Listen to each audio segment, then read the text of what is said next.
Thank you very much. I want to correct you on one thing, if I may.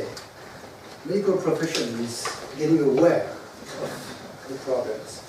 So now they speak more and more about not only the technical aspect, about the psychosocial ability in the whole thing, to replace the old practitioner. You know, the medical doctor who used to know the family, the children, the economical situation and everything. They start thinking about the environment. And second point, beginning of last century, people who studied medicine had to go through what we call the humanities. Now, especially in Germany, they are starting to implement that program again, because they realize it's not only technical things, it has to do with humanity, something alive. So there is something happening there in that direction. But I want to tell you my story shortly. I want you to be patient with your patients. I'll tell you why. When I was studying chiropractic, I went 2 years in a medical school in Dijon. I studied physiotherapy there, but it was at the very beginning of these classes. Physiotherapy was just beginning. So it was in a medical school. So same exam, same teachers. And I used to learn a very mechanical thing. And I will never forget one teacher, one professor in rheumatology, and he said, if a patient doesn't get better after 3 injections, send him to he doesn't want to work. He's lazy. We'll never forget that. He's lazy. And during these studies, I had to spend some time in a scoliosis center, one of the biggest in Europe. It's called Bercolage. 400 kids laying on a small bed, about brought like this table, with a weight at the chin, one weight at their feet, one wearing a cast. 14 years old, 13 years old, 15 years old. So I was helping the surgeon to put the cast on these kids. So we were all white, you know how it goes with the bandages and everything. And then I turned to him and I said, is there an alternative to that treatment? It was very aggressive and very barbarian. He looked at me and he said, America. And 3 months later I was in the States to study chiropractic. So he helped me very much to get that discipline. So when I went to Palmer, I have no idea about innate intelligence or that stuff. It was very smoky. And I was with a friend of mine who maybe we had 1 beer this evening, if I remember well. Very late in the evening, at the top of the college, because it was on the top of a hill, there is a light for planes, you know, a red light. So we are coming down very straight after 1 beer. And we look at the light and say, watch out, innate is watching us, be very careful. We had no idea. So I'm telling you this because our patients, think about it, they have no idea about innate intelligence. We need to explain this to them. Then I go back to France, opened up my office. I couldn't wait. I had my degree on the 27th of March, and I opened my office on the 20th of April. My father said that you need first a flat for you and your kid and your wife. No, I want an office. Well, I slept in my office for the first 6 months.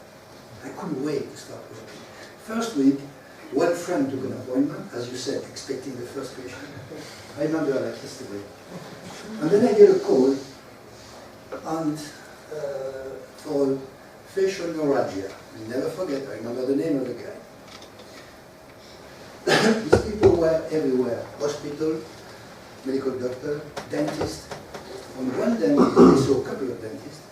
Nobody could help him. He was 3 weeks crying, an older man, over 50 years old, crying, couldn't sleep, sitting all night. And this guy comes to me with his wife. And I say, I was 26 years old. I had never seen in my life such an acute case. The man was really in pain. So whatever they do. You have to look very good, you know. You have to, don't worry, I'm in charge. I didn't know what to do. I didn't have the key, I understand.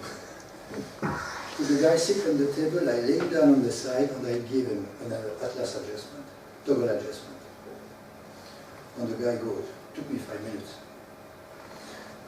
That was the end of the week. And I said, come back next week, we check next week.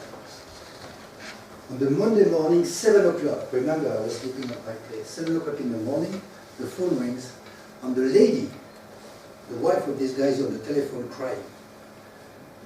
And she says, it's my fault, it's my fault. I said, what's happening? What happened? What happened? And she said, well, you know, before coming to you, we had with you an appointment very quickly, but before we had taken another appointment with another medical doctor, and I told my husband, it would be more polite if we go to this appointment.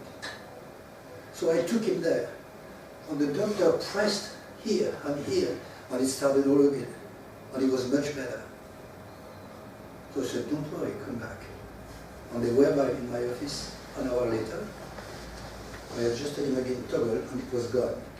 So this guy, his name was Eugène Méraud. His job was to repair television. That's a long time ago, don't forget. But he was going from one small village to another between my town, Besançon, to the Swiss border, explaining the situation to everybody. You have no idea how many issues. You have no idea. I was fascinated because of the power of this adjustment. I had no idea, but the body knew what to do with this energy, you know. But I was really happy to see that. And then I worked for a friend of mine in Switzerland, strictly upper cervical. So in Palmer, I had studied full spine. And I said, well, strictly upper cervical. I was a bit frustrated. And he said, no, you will see. And we built the largest office in Europe at the time, in Biel, Interlaken, and Bern. 1,200 people. Strictly upper cervical. But you know, there are always two sides to a story. The other chiropractors working full spine coming from national, or the good schools, because we were the cultists, only adjusting atlas. They started to have their patient coming to us too. So they were very mad at us. They said, what are you doing, you guys? I'm calling, I'm coming. What do you do? And they couldn't get the story of simply adjusting the atlas to get so good results. And then I started to realize the power of an adjustment, that to be a chiropractor, you have to give up your ego. To say, I know nothing. And we know nothing today, scientifically. If you talk about neurology or whatever, what will we find out within the next 5 years compared to what we know today? But it's a thing of humility today. Just let the power of the body heal the body. And this is the marvel of it. And the power is programmed to survive each time. So all we have to do is a little input. So the story, my relationship with medical doctors has always been extremely good. I was very lucky. I remember, you know, there is in French, well, I forgot to tell you that I was sent to court about 6 weeks after opening my office for practicing medicine illegally.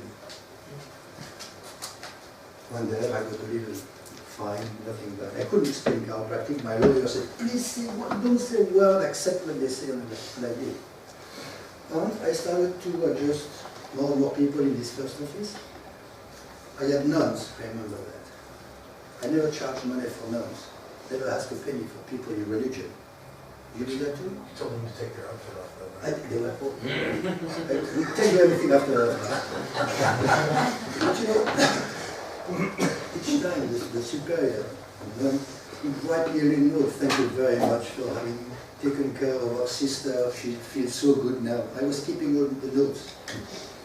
On one day, a friend of mine, we were in school together, his father was a patient, and he says to me, Jean-Paul, I'm sorry, I have a complaint against you for practicing medicine again, illegally. I said, what do you do? He said, well, go to this medical doctor and explain to him everything. So I went there, and that was done, a small city next to Besançon. And the guy said, well, I didn't do it, but I had a complaint, so I have to charge you for that. I said, okay. So he said, what do you do? He had no idea what I was practicing. He had no idea at all. I handed up, I make the story very short, adjusting him in his room, in his chair, 10 minutes later. Oh yeah. And then I said, you know, if you put me, if you bring me to court, I have to be very thankful to you. He said, why? I said, well, it's very funny. I have all these people sending me papers, how happy they were on everything.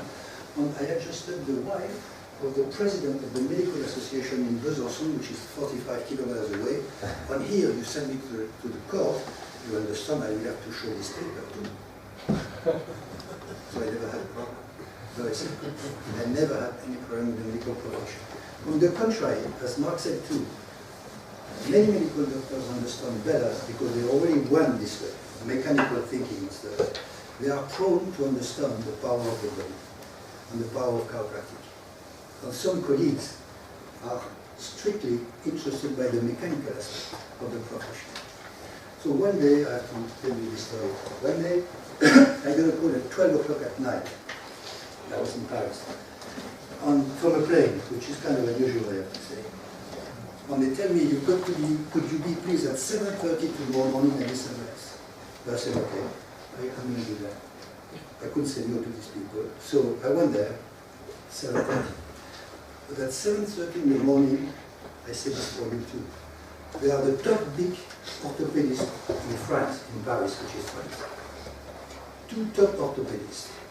On the majordome, you know what I mean, majordome? The servant. So I get into this place. I wrote this in the book, you'll read it. I get up to that place, and I get into a bedroom which is about this size, with a huge bed and a huge guy in the bed. And the two professors, exactly as we did with the X-rays, they start showing me the X-rays in front of the window. Oh, this is what we found and everything. Okay. The servant is there, his two MDs and the guy in bed.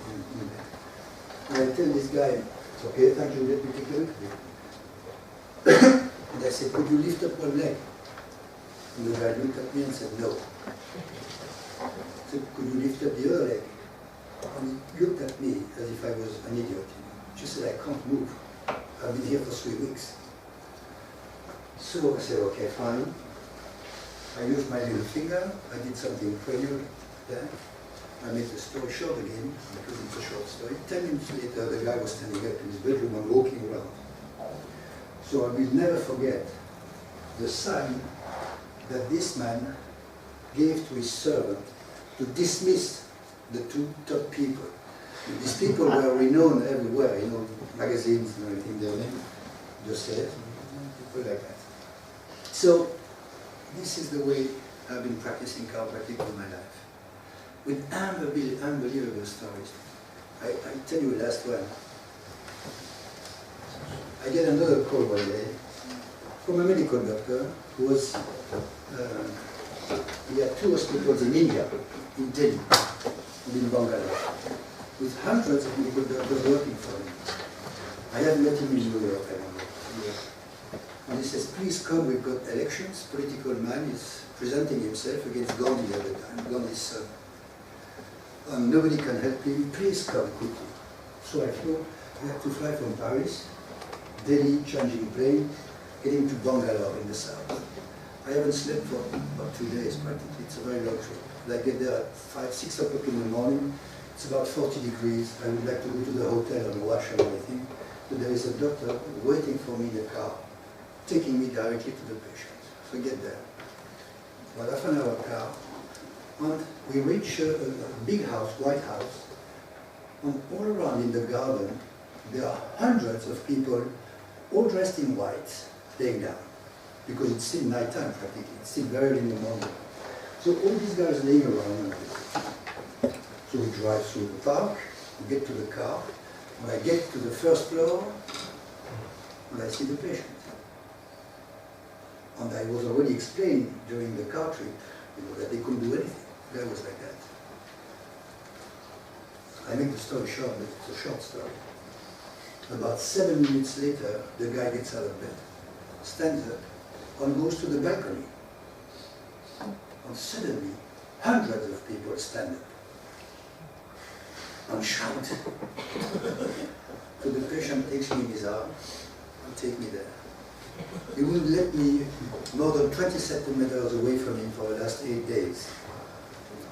So I adjusted him once a day, twice a day when it was necessary. And the guy could present himself to the election. So the wonders I've lived, and I'm not saying this for my ego, because I've lived it. I know exactly. It's not me. I'm not a better chiropractor than anybody, but I love my job. I love life. I respect life. I respect the capacity of the body to heal itself.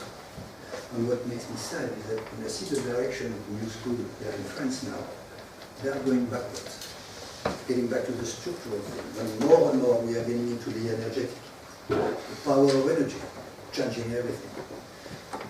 The idea that the observer can affect the experiment, quantum physics. Our attitude can affect what's going on. Our heart is so important in chiropractic. Our heart is the most important thing in the world. You know, the heart is finished before the brain, completely, before the brain starts beating. The heart of a baby can synchronize with the electromagnetic waves of his mother together, coherence, together, like this. The heart is so powerful that to make an electrocardiogram, you could do it 3 or 4 meters away from the patient because of the energy that's coming out of this heart. The same way that if somebody would come into this room now with a bowl of soup, my body right away, smelling the soup, could start to produce the right products to digest this soup and not another one. So who does that? Pianta? Who can do that? The body can do that. So to think that the body is only structures put together is a bad mistake. And this is why this concept of innate intelligence, which has been known everywhere all over the world for thousands of years, this is our best friend. This is what we are working on. The human body is the most intelligent and complex structure in the universe. Right or wrong? So we respect that in chiropractic. We don't treat it like meat. You know? And this body is able to perceive so many information. This is pure intelligence. And it will always provide the best possible answer. Under one condition, the integrity of the nervous system. Whenever there is something blocking, interfering with that, loss of energy, loss of the capacity to answer properly. And whenever people come with symptoms, I can tell you that too. When people come to my office in Hanover, and they come sometimes from far away, and I say, I hope you didn't come to me for your pain. And they say, yes, I've been there and there and there, and I'm still having this, nobody can help me and everything. So I'm coming here and I say, I'm sorry, I don't take care of pain. So people's face go down like this, you know. So I look at them because I'm very friendly. And I say, if I look at your weight and your size, I would say that half a liter of whiskey should do it. If you drink half a liter of whiskey, you will forget your pain, you might forget your name, you might forget about everything. And I heard that marijuana could do it too. What am I doing here? Why am I doing this crowd? Moshe, you didn't come to me for your pain. You come to me because you want to live a normal life. You want to be able to kiss your wife or your kids, take them in your arms. You want to be able to drive your car normally. And they say, yes, now we can start. We're not fighting pains in this church. We are promoting well-being. And that does good for the patient, a lot. That does a lot of good to us. This is why we like what we do. When we are not working, when we are working. We enjoy it. It's fun. And it's never boring. If you work in the morning and you see only one headache after another or backache, how boring it is. You see the whole individual. And they are not two the same, as we said this morning. There are not two people the same. So each time it's a new story. And if you see people, I hope for you, for as long as 20 years, coming regularly, once a month, once every 2 months, you will notice that not only they are happy, but each time they change. There's something different. When I say that about a 20-year-old patient, I must tell you something. I have an elderly lady, she's now over 85. When she started chiropractic before her daughter, so her daughter will be 50. Something like that. And one day I had just both of them in the same room. So the mother is laying on her back, and I always do, I measure the flexion.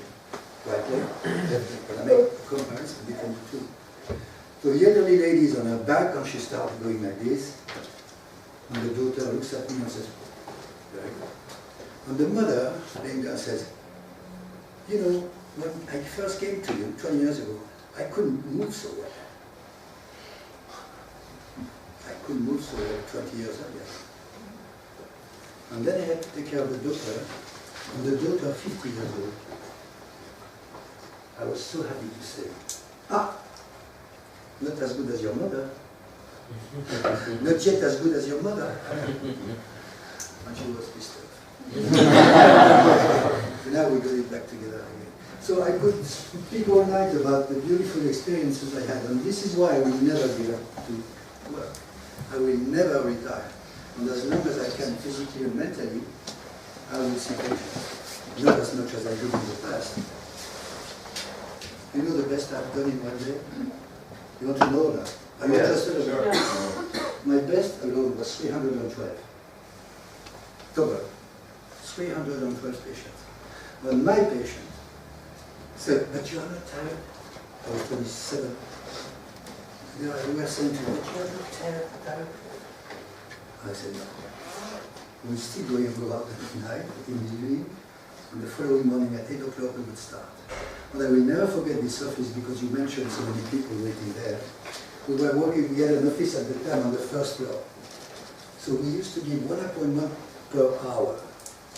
2 o'clock, 3 o'clock, 4 o'clock, you see? So I will never forget when I first started there. One day, I came a bit early, and the people would not let me go through. I had to find my way. They were waiting from the ground floor, all over the stairs, stuck to one another. They wanted to rush in the office like that. What a feeling! What a feeling. I said, you better let me go. I had to find my way there. Gorgeous, gorgeous place. Chiropractic gave me a lot, by all means. It gave me so much, you have no idea. And today, when my children visit me, when they come to Paris, the first thing they ask me is to adjust it. But if I adjust one and not the other, I really get complaint. So in other words, if I start adjusting one, I have to take care of all of them together. They love it, they like it, and I've tried to keep them away from vaccines. Drugs, never, medicaments. And all this, I think, I owe it to my mother. I found a notebook from 1943. She was already interested in natural medicine. And when I played with the idea to study medicine, she said to me something I will never forget. She said, you don't want to be a normal doctor, do you? That was her own words. And my father came back from Germany, because he was spending some time there, when he was supposed to have surgery. And my mother, with only with food, took care of the problem. My father is today 94 years old, never got surgery, because of that vegetarian thing we went through when I was a kid. I forget. So right from the beginning I had another vision about the body and nature and things like that. And this is why our job is so important too, because working with the human body, you start to respect life altogether, nature, food, water, air. And this is why I think our profession is also political, bio-psychosocial role that we have in the society. And this is fun. If you are in this business and you take care of pain, you will remain poor. But if you change people's life, allowing them to see a broader vision, opening windows so they can see far away, then you are moving things around. But I am convinced this is today our responsibility. It is our responsibility because the situation is tough for a lot of people. Cancer are increasing, allergies are increasing, people don't know why, they don't have a clue. Chronic diseases are on the increase, no doubt about it. And we have a role of advisor, not therapeutic, advisor. We are coach. We are a coach for life. And this is why you have to explain to people how important it is to get checked when they are pregnant, why it is important to see the children at birth with the pressure on the head and everything. And what fascinates me too is that what the body tells us if we watch carefully. Actually, we don't need the patients to tell us where they have pain. Because if you concentrate a little bit and look at the posture and the way they move, you are the one able to say you got this and this. And if you understand the relationship between the different parts of the body, you understand why there is this pathology there and not there. So, the body says everything, but through the body, you understand the world. The body is the best example for geopolitics, interdependency between the different parts, right? This is exactly what's happening in the world. Russia, America, Europe, we are all interdependent. Everybody is working for his ego, fighting, trying to impose his rule and values, which is stupid. This is my last little booklet, and I forgot to bring it. Body selection, it's called in English. Politik des Körpers in German. And in 2 words, I will close with this. You know, the body's 60,000 billion cells. One day, they decided to speak together and say, why don't we have a king or a president in the body? So they organized a big meeting at Mark Steyer's place. Big meeting. They are all there, sitting there, all together. And then, as soon as everybody is seated, the heart stands up and says, I have to be the king. Because if I stop working, you are dead. So suddenly all the people were very quiet in the room. The nervous system stood up and said, wait a minute, I am gathering the information, I need the information, I am in charge of everything in the body, I need to be the president. Didn't last very long. The 2 little kidneys stood up and said, we are cleaning the bad stuff from the clean stuff, we have to be the president of the body. The liver, greenish, says, I am the chemist in the body. You think it's easy to convert hamburger into blood? Can you do it? If I stop working, you are dead. I need to be the president. And then the bone stood up and said, we are holding everything together. Without us, you would look like an ice cream on the floor. And then the muscles stood up and said, we are the power. You know, they were all swollen, like Mark Steyer's muscles. So they also said, we need to be the president. So it all went all the organs like that, and suddenly one heard a little. So everybody turned back and they were there. And the little Hashler stood up in his chair. I said, I want to be the president. The little Anus. So everybody was laughing and said, little Anus president, you are so small, you look ugly. You cannot be president for the body, it's impossible. So little Anus got pissed off. He became all red and he went through in the direction of the door. But before reaching the door, he said, okay, you are making fun of me. I don't like that very much. I'm leaving you. But I wonder how long you're going to last when I'm not here to do my job. And he left. And suddenly, the large intestine stood up and said, you know, if this guy doesn't do the job, I don't know how long I can hold him. I don't know how long I can hold him. And then the small intestine said, if the large intestine cannot eliminate it, will go up to me. And then the joint said, well, if I cannot eliminate that, it will pollute the blood. Eventually it will end up in the joints, giving us rheuma. And the heart said, well, moving dirty blood, that would be suicidal. I'm not going to do that. So it didn't take them very long to understand interdependencies, that we are all dependent on one another. So the story says that the large intestine went out and picked up the small anus and they came together, arm in arm, with a t-shirt, bodies forever.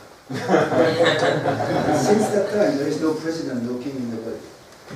And this whole story speaks about democracy, intelligence. If people are smart enough, you don't need a chef, you don't need a president, you don't need a dictator. And this might be what we could learn from our body. Our body is more intelligent than people. When it works together, when it's programmed 650,000 hours to work, without going on strike, without complaining about money or whatever. So in chiropractic we respect the body. We respect and we learn from it. And what I see now in sciences is that we get inspired from the way nature works. We learn from the body. The industry uses what's happening in the body to create new products and new things. So this is what I want to tell you this evening about my experience job. I have a few others, but I think it's enough for you today. I thank you for your patience.